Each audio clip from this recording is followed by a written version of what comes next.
8 signos silenciosos de mujeres que sanan con solo existir. Esta frase siempre me pareció un enigma hasta esa tarde de noviembre, cuando vi a Sara entrar a la sala de espera del hospital y todo a su alrededor simplemente se quedó en silencio. No fue un silencio cualquiera. Fue como si el aire dejara de moverse. Los niños que lloraban en un rincón dejaron de llorar. El hombre que gritaba por teléfono bajó la voz. La enfermera que corría de un lado a otro disminuyó la velocidad. Y yo, sentada allí con mi hijo de 7 años en el regazo, fiebre alta, ojos cerrados, respiración entrecortada, sentí algo imposible de explicar. Una paz que no pedí, pero que llegó como lluvia sobre suelo agrietado. Sara no hizo nada. Él no sonrió. Él no habló. Simplemente caminó hasta el mostrador, devolvió un formulario médico y salió por la puerta lateral. 30 segundos, quizás menos, pero cuando se fue, mi hijo abrió los ojos por primera vez en horas y dijo: «Papá, el dolor se ha ido». Pensé que era una ilusión.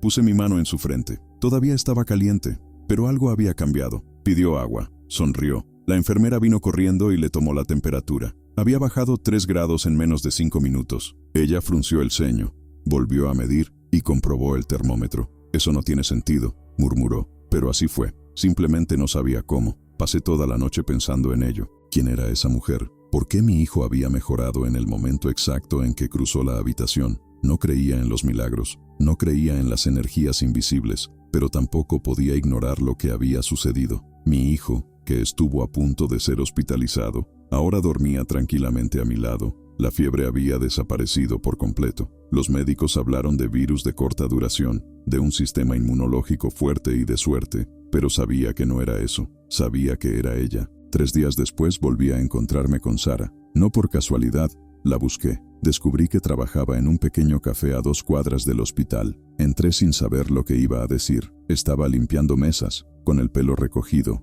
con aspecto distante, como alguien que lleva un peso invisible. Cuando me vio, no pareció sorprendido. Él simplemente asintió, como si ya supiera que volvería. «Hiciste algo en el hospital», le dije sin rodeos. «Mi hijo mejoró cuando entraste a la habitación». Ella dejó de limpiar. Me miró con esa calma extraña, casi dolorosa. «No hice nada, sé lo que vi». «Entonces lo viste mal». Pero ella no me echó. Él no se escapó. Ella simplemente volvió a trabajar y me di cuenta. Estaba acostumbrada a esto, con gente preguntando, con lo inexplicable, con llevar algo que nadie entendía, ni siquiera ella misma. Me senté en una de las mesas y pedí un café. Yo miré. Sara se movía con deliberada lentitud, como si cada gesto fuera medido, como si hubiera aprendido a no ocupar demasiado espacio. Pero lo extraño fue que, aunque intentó ser invisible, se convirtió en el centro de todo. Los clientes hablaban más tranquilamente a su alrededor. Sonrieron sin razón aparente. Una mujer mayor que parecía irritada cuando entró,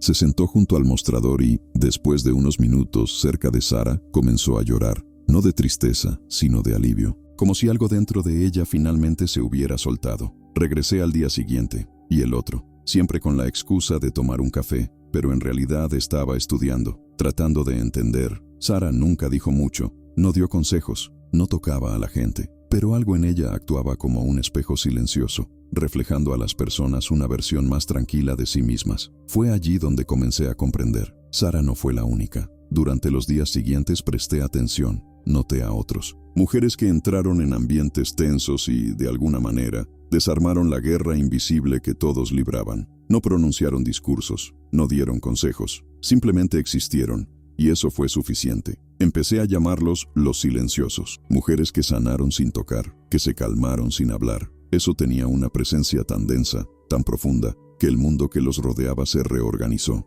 Y descubrí que todos tenían algo en común: las señales. Marcas invisibles que solo quienes buscaban podían ver. 8 signos para ser exactos. 8 maneras de reconocer a una mujer que sana con solo existir. Y Sara los tenía todos. Un día me senté en el mostrador y pregunté directamente: ¿sientes lo mismo cuando sucede esto? Cuando la gente cambia a tu alrededor. Ella tardó un poco en responder. Se miró las manos, como si buscara palabras que no existían. «Siento cuando llevan dolor», dijo finalmente. «Es como un peso en el aire. Y cuando me acerco, el peso pasa a mí. ¿Y luego? Entonces lo llevaré, hasta que se acabe». «¿Pero a dónde vas?». Ella no respondió. Ella simplemente miró hacia otro lado, y por primera vez me di cuenta. Había algo roto en ella, algo que nadie vio porque ella lo ocultó demasiado bien. Pero había algo más, algo que solo descubriría semanas después, cuando la vi por última vez, no en el café ni en el hospital, sino en un lugar que cambiaría todo lo que creía saber sobre ella. Curación, sobre el dolor y sobre el precio de llevar demasiada luz dentro de ti, porque Sara no estaba sanando a las personas que la rodeaban. Ella estaba muriendo y nadie se dio cuenta, los médicos tampoco, ni siquiera amigos, ni siquiera ella misma, o tal vez lo hizo, pero lo aceptó como parte de lo que significaba ser quien era. Si sientes que esta historia toca algo dentro de ti, algo que no tiene nombre pero que siempre supiste que estaba ahí, suscríbete al canal. Aquí hablamos de lo que nadie ve, pero todos sienten. El primer signo que identifiqué en Sara fue el más sutil de todos. Ella nunca estuvo en conflicto, no porque lo evitara, sino porque algo en ella disolvió la tensión antes de que llegara al punto de ruptura. Una vez vi a un cliente enojado gritarle en el café porque su pedido estaba equivocado. Golpeó la taza sobre la mesa, derramó el café caliente y le señaló la cara con el dedo. Sara no retrocedió, no se defendió. Ella simplemente se quedó allí, mirándolo con esa densa calma, respirando lentamente. Y en menos de 10 segundos, el hombre se detuvo, bajó la voz, se disculpó, se fue avergonzado. No fue manipulación, fue presencia, como si su ira no encontrara dónde aferrarse. La segunda señal fue aún más extraña. Sara siempre parecía saber cuándo alguien estaba a punto de derrumbarse, incluso sin palabras. Una tarde, una joven entró al café, pidió agua y se sentó en un rincón. Parecía normal, pero Sara la observó por un momento. Dejó lo que estaba haciendo y le acercó un vaso de agua. No dije nada, simplemente puso su mano sobre el hombro de la chica durante 3 segundos. La joven se puso a llorar. No fue un grito discreto, fue como si se hubiera roto un dique. Sara se sentó a su lado en silencio. Permanecieron allí 20 minutos, sin palabras, solo presencia. Luego la niña se levantó, le agradeció y se fue, encendedor, como si hubiera dejado algo pesado detrás. Le pregunté a Sara cómo lo sabía. No lo sé, dijo, simplemente lo siento. Pero había algo más, algo que ella no dijo. Un peso en los ojos, un cansancio que no provenía de trabajar muchas horas, sino de cargar con algo que nadie más podía ver. Fue entonces cuando conocí a Elena. Elena era diferente a Sara, pero tenía la misma marca. Trabajó como trabajadora social en un refugio en el centro de la ciudad. La conocí por casualidad, en una conferencia sobre trauma infantil. No dijo mucho durante el evento, pero cuando terminó, varias personas se acercaron a ella, no para hacer preguntas, sino simplemente para estar cerca, como si su presencia fuera un refugio. Hablé con Elena más tarde. Me dijo que siempre tuvo esa cosa rara, como ella la llamaba. Desde pequeña la gente intentaba estar cerca de ella cuando estaba triste. Ella no hizo nada especial, no ofreció soluciones, pero algo en ella la calmó. Es como si fuera un espejo, dijo. La gente me mira y ve lo que necesita ver. Le pregunté si conocía a Sara. Ella negó con la cabeza. No, pero conozco a otras. Mujeres que llevan este regalo, y todas pagan un precio. ¿Qué precio? Elena vaciló. Lo absorbemos. El dolor de los demás no desaparece, se mueve, y a menudo se mueve dentro de nosotros. Eso me congeló, porque lo había visto en Sara, la forma en que disminuyó el ritmo después de un día ajetreado, cómo sus ojos parecían más profundos, cómo a veces se sentaba sola en el café, después de que todos se habían ido, con las manos ligeramente temblorosas. Le pregunté a Elena si ella también se sentía así. Ella miró hacia otro lado, todo el día. ¿Y por qué continúas? Porque no sé cómo parar. Es como respirar. Uno no elige. Pero había algo que Elena no me decía. Algo sobre el precio real. Algo que solo descubriría cuando regresara al café y Sara ya no estuviera allí. Durante los días siguientes, comencé a mapear las otras señales. El tercero fue fascinante. Estas mujeres tenían una capacidad de escucha que iba más allá de las palabras. No solo escuchar, sino capturar lo que no se dijo. El subtexto, el dolor oculto, la mentira que la persona se dijo a sí misma. Sara hizo esto sin esfuerzo. Alguien diría, estoy bien, y ella sabía que no era así. No enfrentó, simplemente creó espacio, y en ese espacio apareció la verdad. El cuarto signo era físico. Estas mujeres tenían una lentitud deliberada en sus movimientos. No se apresuró nada, nada fue agresivo. Se movían como si cada gesto fuera una elección consciente, como si hubieran aprendido que la prisa es violencia disfrazada. Y eso, de alguna manera, enseñó a otros a reducir el ritmo también. El quinto signo fue el más doloroso de observar. Llevaban una profunda soledad, incluso rodeado de gente. Había distancia, como si siempre estuvieran un poco separados, no por elección propia, sino porque pocas personas podían verlos. La mayoría solo vio el consuelo que ofrecían. Nadie preguntó, ¿y tú? ¿Quién te cura? Regresé al café un jueves. Sara no estaba allí. Le pregunté al dueño. Dijo que ella había pedido unos días libres. No dio detalles, pero algo en su tono me inquietó. Llamé a Elena. Ella tampoco sabía nada, pero cuando mencioné que Sara había desaparecido, Elena guardó silencio. Sucede, dijo finalmente, cuando el peso aumenta demasiado. Algunos simplemente desaparecen. ¿Ir a dónde? Adentro. No entendí, no en ese momento, pero algo dentro de mí sabía que Sara estaba en peligro. No es un peligro externo, algo peor, algo que vino de dentro de ella misma, porque hay un antagonista en esta historia, un antagonista invisible, y él no es una persona, es algo que vive dentro de estas mujeres, una sombra que crece cada vez que absorben el dolor de otras personas, un vacío que se alimenta de luz, una herida que sangra en silencio. Y Sara estaba sangrando, simplemente no sabía cuánto. Me tomó 4 días encontrarla. Nadie sabía dónde vivía Sara. El dueño del café solo tenía un número de teléfono que iba directamente al correo de voz. Elena intentó ayudar. Llamó a algunos refugios, hospitales e incluso comisarías. Nada. Era como si Sara se hubiera disuelto en el aire. Pero entonces recordé algo. Una tarde, hacía meses,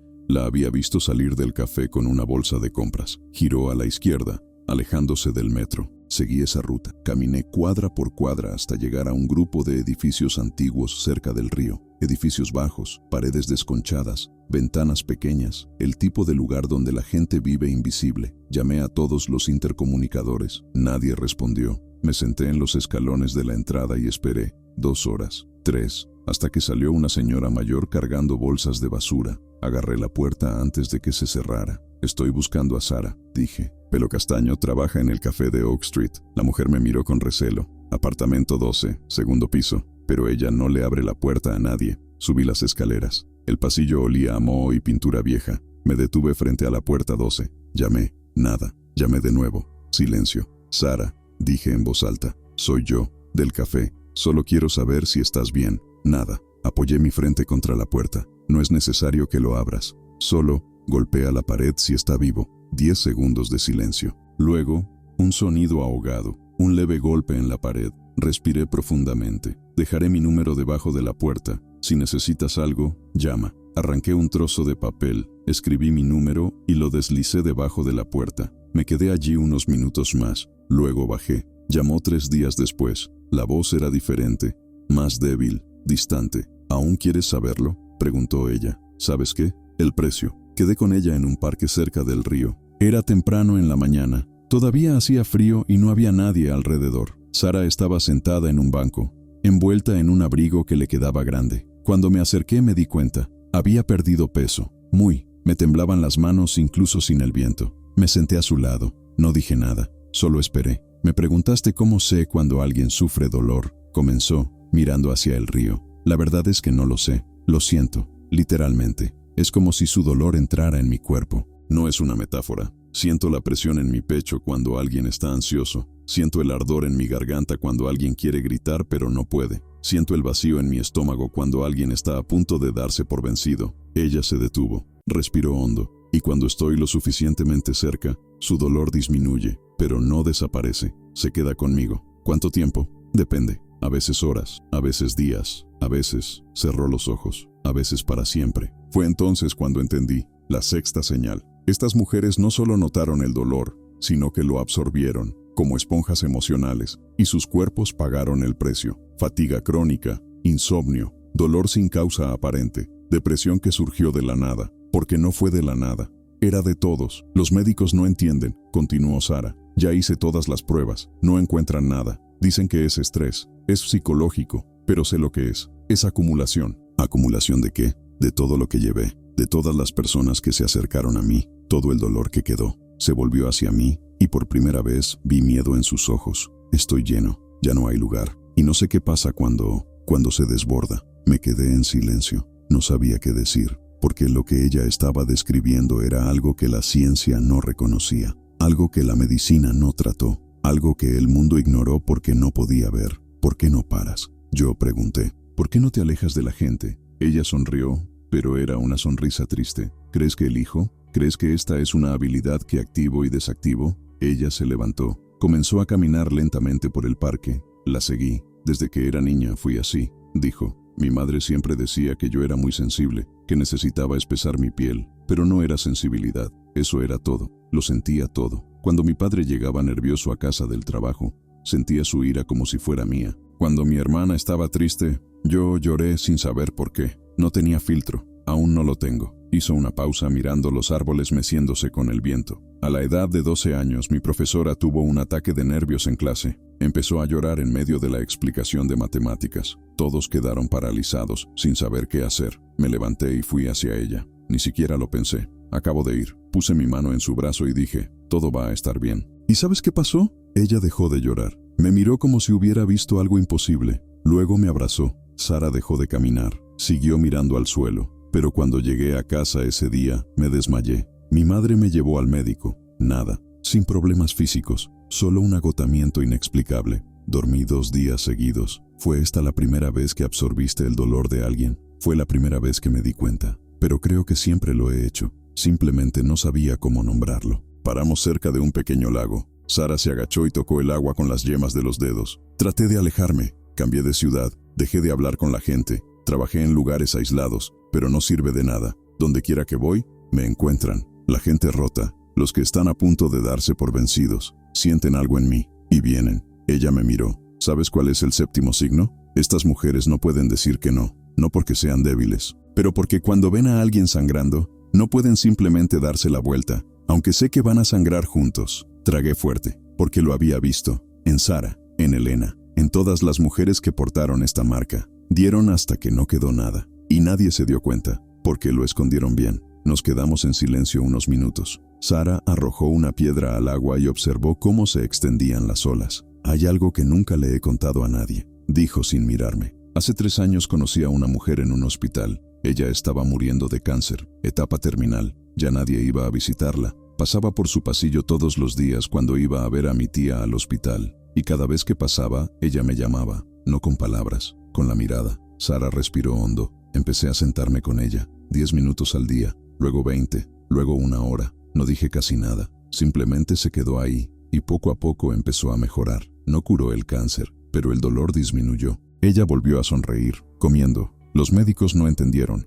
Pensaron que era una remisión espontánea. Ella hizo una pausa, pero yo sabía lo que estaba pasando. Estaba absorbiendo su dolor, y cada día me debilitaba más. Perdí 7 kilos en 2 semanas. No podía levantarme de la cama. Mi cuerpo se estaba apagando. ¿Y seguiste adelante? Sí, porque ella estaba mejorando, y no pude parar. ¿Qué pasó? Sara cerró los ojos. Ella murió, 3 semanas después, pero murió en paz, sin dolor, sonriente. Y yo, casi muero juntos. Estuve hospitalizado durante 1 semana. Los médicos dijeron que se trataba de deshidratación grave, desnutrición y crisis nerviosa, pero no fue así en absoluto. Fue un agotamiento espiritual. La miré, tratando de procesar lo que acababa de escuchar. Sara, ¿alguna vez has pensado que tal vez esto sea más grande que tú? ¿Quizás necesitas ayuda? Ya miré, terapeutas, psicólogos e incluso mediums. Nadie lo entiende. Intentan convencerme de que es imaginación, lo cual es un trauma, que es la codependencia emocional, pero no lo es. Es real, tan real como los latidos de mi corazón. Ella se levantó, miró al horizonte, porque detenerme sería negar quién soy, y vivir negándote a ti mismo es una muerte peor. ¿Y la 8ª señal? Pregunté, casi temerosa de la respuesta. Sara permaneció en silencio durante un largo rato. Cuando finalmente habló, su voz era diferente, más serio, más asustado. La 8ª señal es que lo saben. Saben que están muriendo, que este regalo es una maldición disfrazada, que cada persona que sanan los acerca al final, pero aunque lo saben, no paran. Regresamos en silencio. Cuando nos acercamos al banco donde habíamos empezado, Sara se detuvo y dijo algo que me puso la piel de gallina. Hay algo más que nunca le he contado a nadie. Ella dudó, miró a su alrededor, como si temiera que la oyeran. Luego se acercó y susurró, hay alguien que está haciendo esto a propósito. ¿Haciendo qué? Usar mujeres como yo. Drenaje. Hay un hombre, él sabe lo que somos, y él está coleccionando. Se me heló la sangre. ¿Coleccionando? Conocí a otros, 5 en total, todos con los mismos signos, todos siendo buscado por él. Se presenta como un terapeuta, como un sanador, como alguien que finalmente comprende. Gánate su confianza. Y luego, ¿después de qué? Luego desaparecen. Sentí un escalofrío recorrer mi espalda. Sara, tienes que ir a la policía y decir que un hombre anda cazando mujeres que absorben emociones, que está drenando energía que la ciencia no reconoce. Me van a admitir. Entonces, ¿qué vas a hacer? Ella me miró con una determinación que nunca lo había visto antes. Lo encontraré primero, antes de que él encuentre a alguien más. Pero antes de que pudiera decir más, sonó su teléfono. Miró la pantalla y se puso pálida. Colgó sin contestar. Tengo que irme, dijo apresuradamente. Sara, espera. Pero ella ya estaba corriendo, y me quedé allí, sola, con una revelación que lo cambió todo. Sara no solo estaba enferma, estaba siendo perseguida. Pasé toda la noche pensando en lo que había dicho Sara. Un hombre cazando mujeres con este don. 5 las conocía, todos desaparecidos. Parecía una locura, pero entonces recordé el miedo en sus ojos cuando sonó el teléfono. Esto no fue paranoia, fue un verdadero terror. Llamé a Elena a la mañana siguiente. Le dije todo. Ella permaneció en silencio durante tanto tiempo que pensé que se había cortado la llamada. Elena, conozco a uno de ellos, dijo finalmente. Una de las mujeres que desaparecieron. Como esto. Su nombre era Grace. Trabajamos juntos en el refugio. Ella tenía el mismo don, más fuerte que el mío. Los niños se calmaban con solo estar cerca de ella. Una vez, un niño que no había hablado en 2 años le susurró algo al oído. Fue su primera palabra desde el trauma. Elena hizo una pausa. Hace 6 meses me dijo que había conocido a alguien, un terapeuta especializado en empatía extrema. Dijo que finalmente la entendía, que la iba a ayudar a controlar su don. ¿Y luego? Luego desapareció. Simplemente ya no apareció en el trabajo. No contestó las llamadas. Fui a su casa, vacía, como si ella nunca hubiera vivido allí. ¿Fuiste a la policía? Fui. Hicieron un informe. Dijeron que ella era mayor de edad, que tenía derecho a irse, que no había señales de crimen. Cerraron el caso. Sentí que se me revolvía el estómago. Elena, Sara dijo que este hombre está coleccionando a estas mujeres. ¿Qué crees que hace con ellas? Otro largo silencio. No lo sé, pero tengo una teoría, y no te gustará. Él habla. Estas mujeres absorben emociones, ¿verdad? Energía emocional. ¿Y si hubiera una manera de extraer eso de ellas? ¿Usar esa energía para algo? Eso no tiene sentido. Te hace pensar que la energía no se puede crear ni destruir, solo transferir. Si la absorben, alguien podría drenarla. Úsalos como baterías. La analogía me dejó frío, porque cuanto más lo pensaba, más sentido tenía. Sara dijo que estaba agotada después de absorberlo, que su cuerpo pagó el precio. Si alguien supiera cómo extraer esta energía acumulada, necesitamos encontrar a Sara, dije. Lo he intentado. Ella no responde. Entonces vayamos a su apartamento. Llegamos al edificio de Sara 1 hora más tarde. Elena llamó a la puerta. Nada. Grité su nombre. Silencio. Le pedí al conserje que la abriera. Él se negó. Elena dijo que era una emergencia, que Sara podría resultar herida. Dudó, pero la abrió. El apartamento estaba vacío. No solo vacío de gente, vacío de todo. Sin muebles, sin ropa, sin nada. Como si nunca nadie hubiera vivido allí. Imposible, murmuré. Estuve aquí hace menos de 1 semana. Tenía cosas, tenía vida. Elena pasó la mano por la pared. Encontré algo, una marca de cinta adhesiva, como si algo hubiera sido arrancado a toda prisa. Alguien lo limpió. Rápido. ¿Por qué? Para borrar huellas. Regresamos al pasillo. Llamé a la puerta del vecino. Una mujer de unos 60 años la abrió, desconfiada. La chica de 12, dije. Sara, ¿la has visto? Sí, lo hice. Ayer por la mañana. Ella salió con un hombre. Mi corazón se aceleró. ¿Qué clase de hombre? Alto, bien vestido. Hablaba en voz baja. Parecía educado. ¿Se veía bien? ¿Se veía forzada? Pensó la mujer. No lo sé. Ella estaba callada, más de lo habitual. Pero fue con él. Ella no gritó, no se resistió. Y luego regresaron 2 hombres, uniformados. Dijeron que eran de la empresa de mudanzas. Removieron todo en menos de 2 horas. Elena y yo intercambiamos miradas. Esto no fue improvisado, fue planeado, organizado. ¿Viste a dónde llevó el hombre a Sara? No, pero lo escuché hablando por teléfono. Algo sobre el centro de retiro, o el instituto. No recuerdo exactamente. Centro de retiro. Empecé a buscar en mi celular. Había decenas en la región, pero entonces Elena me tocó el brazo. Espera, Grace mencionó un lugar. Antes de desaparecer, dijo que el terapeuta tenía un espacio de curación fuera de la ciudad. Un lugar tranquilo, para personas sensibles. ¿Dónde? Cerca de las montañas, a unas 50 millas de aquí. No perdemos el tiempo. Tomamos mi auto y manejamos. Elena llamó a contactos, buscó registros, buscó alguna mención de institutos o centros de curación de la zona. Encontré 3. Llamamos a todos. 2 respondieron y negaron conocer a Sara o Grace. El tercero no respondió. Eso es todo, dijo Elena. Conducimos más rápido. El lugar estaba al final de un camino de tierra, rodeado de árboles. Una gran puerta con un cartel. Instituto Ánima, Centro para el Equilibrio Emocional. Parecía legítimo, hermosa incluso. pero algo en ese silencio estaba mal. Llamamos al intercomunicador. Nadie respondió. La puerta estaba cerrada. Elena intentó subirlo, pero era demasiado alto. Vamos a un lado, dije. Seguimos la valla. Encontramos un lugar donde la barandilla estaba suelta. Pasamos. El terreno era enorme, césped bien cuidado, un edificio principal en el centro, algunos edificios más pequeños alrededor. Caminamos en silencio. Cuando nos acercamos al edificio principal, escuchamos algo, un zumbido bajo, como una vibración constante. ¿Escuchas eso?, susurró Elena. Asentí. Seguimos el sonido. Venía de uno de los edificios más pequeños. La puerta estaba entreabierta. Empujé lentamente. En el interior, 6 mujeres, todos sentados en sillas reclinables, todos con electrodos en la cabeza, muñecas y pecho, todo inconsciente. Y en el centro de la habitación, un hombre con bata blanca manejando un panel de control. Unos tubos conectaban a las mujeres a una máquina grande que pulsaba con una tenue luz azul.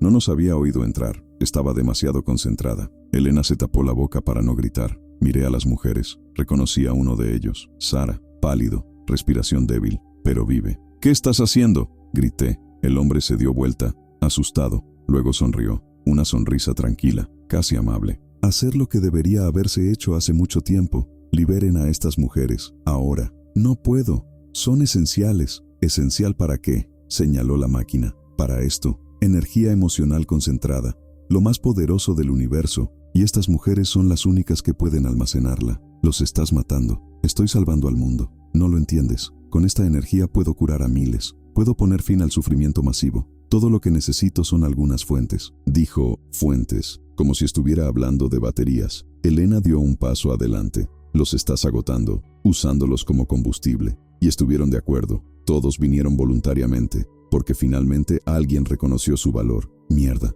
dije. No sabían lo que ibas a hacer. El hombre se rió. Sabían que iban a cumplir un propósito mayor. Y lo hicieron. ¿Ven? Presionó un botón. La máquina aumentó la intensidad. Las mujeres temblaron. Sara gimió, pero no se despertó. ¡Basta!, gritó Elena. ¿O qué? ¿Me vas a detener? ¿Tú que también llevas el regalo? Serías perfecto para la máquina. Dio un paso hacia Elena. Me coloqué frente a él. No la toques. Se detuvo. Me miró con desprecio. No lo entiendes. Estas mujeres son especiales, y las personas especiales tienen el deber de servir al bien común, incluso si les cuesta la vida. Fue en ese momento que me di cuenta. No estaba loco. Él creyó. Realmente creí que estaba haciendo algo noble, que su sacrificio valió la pena. Pero Sara tenía razón. No era un sanador, era un depredador, y ahora necesitaba detenerlo. Antes de drenar a Sara hasta que no quedó nada, miré a mi alrededor en busca de algo que pudiera usar. Elena se quedó congelada, mirando a las mujeres conectadas a la máquina. El hombre dio otro paso, ahora hacia mí.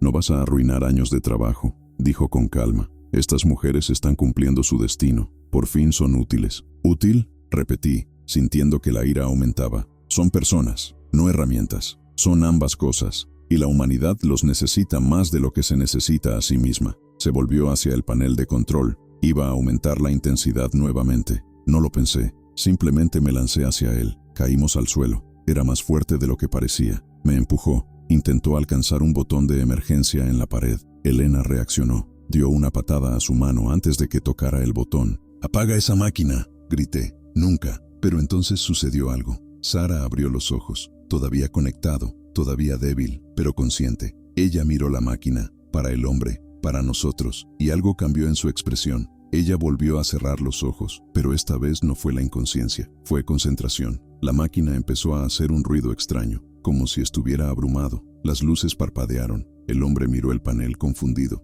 «¿Lo que está sucediendo? Ella está retrocediendo», dijo Elena, casi en trance. Ella está devolviendo todo. Y era verdad. Sara ya no lo absorbía. Estaba liberando toda la energía que le habían drenado a ella, a Grace y a todas las demás mujeres. Estaba regresando, pero no de forma controlada. Fue como si se rompiera una represa. La máquina empezó a resquebrajarse. Saltaron chispas del tablero. El hombre se apresuró a apagarlo, pero ya era demasiado tarde. Ella explotó. No fue una explosión física, fue enérgico. Una ola de algo invisible que nos arrojó contra la pared. Cuando logré abrir los ojos, el hombre estaba en el suelo, inconsciente. La máquina quedó destruida. Y las mujeres estaban despertando. Corrí hacia Sara. Le arranqué los electrodos. Estaba temblando, sudando, pero respirando. Abrió los ojos lentamente. «¿Estás bien?», yo pregunté. Ella asintió débilmente. Lo sentí cuando entraste, sentí tu intención, y lo supe, y ya es hora.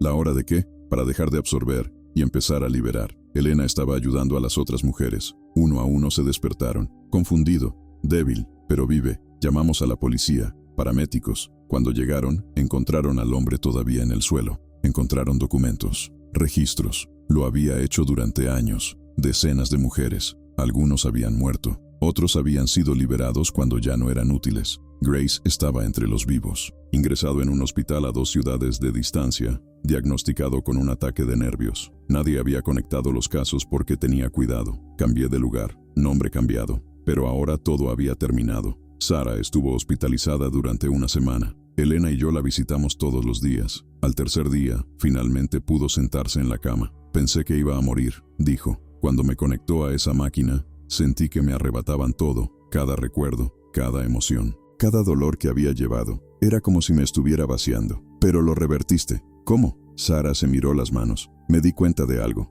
Todos estos años pensé que mi don era absorbente, pero no fue así. Fue transmutar. No guardé el dolor de la gente, la transformé. Y cuando intentó drenarme, también lo giré. Lo devolví a la máquina, y ella no pudo soportarlo. Elena se sentó en el borde de la cama. Así que siempre tuviste el control. Simplemente no lo sabía. No fue control, fue aceptación. Luché tanto contra lo que soy que olvidé preguntarme para qué estoy. Me quedé en silencio, porque tenía sentido de una manera que no se podía explicar. Sara no fue víctima de su propio don. Simplemente no había aprendido a usarlo conscientemente. Pasaron los días. Sara se recuperó. Las otras mujeres también. Algunos regresaron a sus vidas. Otros, como Grace, decidieron alejarse de todo por un tiempo. Pero ahora todos portaban una nueva comprensión. No estaban rotos, no estaban defectuosos. Eran simplemente diferentes. 3 meses después, volví a encontrarme con Sara. No en el café, no en el hospital, en un pequeño estudio que había abierto en el centro de la ciudad. Un espacio sencillo, algunas almohadas, luz suave, quema de incienso. ¿Qué es esto?, pregunté. Un lugar de silencio, dijo, para la gente que siente demasiado. Eso absorbe demasiado, que necesitan aprender a transmutar. ¿Estás enseñando? Estoy aprendiendo, junto a ellos. Miré a mi alrededor. Había 3 mujeres sentadas en círculo. Todo silencio, todos respirando juntos. Y por primera vez me di cuenta. Sara no estaba sola. Había encontrado a los demás. Y juntos fueron descubriendo que el regalo no era una maldición. Era simplemente un poder mal entendido. En los meses siguientes, el estudio creció. 10 mujeres, luego 20, luego 50. Todos con los mismos signos. Todos aprendiendo no solo a absorber, sino también a liberar. No solo sentir, sino transmutar. No solo existir en silencio, sino utilizar el silencio como herramienta. Y sucedió algo extraordinario. Estas mujeres comenzaron a cambiar los entornos que las rodeaban. No pasivamente, intencionalmente. Las escuelas donde trabajaban se volvieron más tranquilas. Los hospitales que visitaron tuvieron menos conflictos.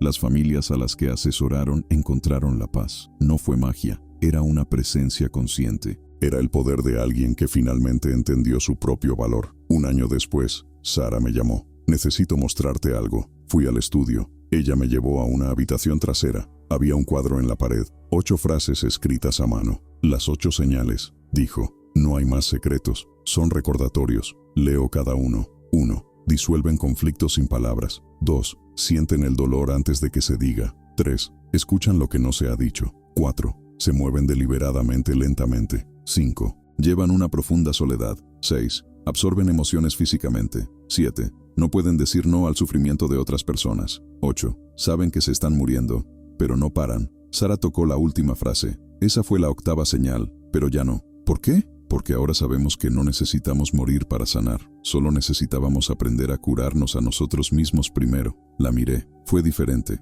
más fuerte, más presente. Todavía llevaba esa calma densa, ese silencio magnético, pero ahora había algo más. Poder consciente. Ya no te vas a morir, le dije. No, ahora estoy viviendo. De verdad. Salí del estudio ese día con una nueva comprensión. El mundo está lleno de mujeres como Sara, mujeres que sanan con solo existir, mujeres que tienen una presencia tan profunda que transforman todo lo que les rodea. Y durante siglos, estas mujeres fueron agotadas, explotadas e ignoradas, porque nadie entendió el valor de lo que hicieron. Pero ahora algo estaba cambiando. Estas mujeres se estaban reuniendo, estaban aprendiendo, estaban tomando conciencia de su propio poder. Y cuando una mujer así despierta, el mundo que la rodea no tiene más remedio que despertar también, porque no cura o es sacrificio. La curación es presencia. La curación es transmutación. Un sanador es alguien que mira su propia herida y decide transformarla en sabiduría. Y estas mujeres, las silenciosas, las invisibles,